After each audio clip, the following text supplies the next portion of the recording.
A few moments later.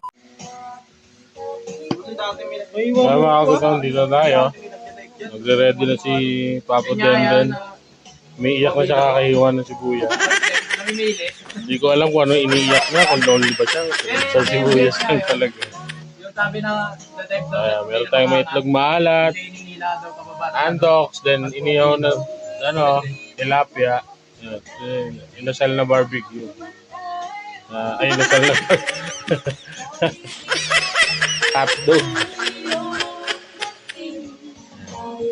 So nag-entrance siya ng 200 para matulog dito.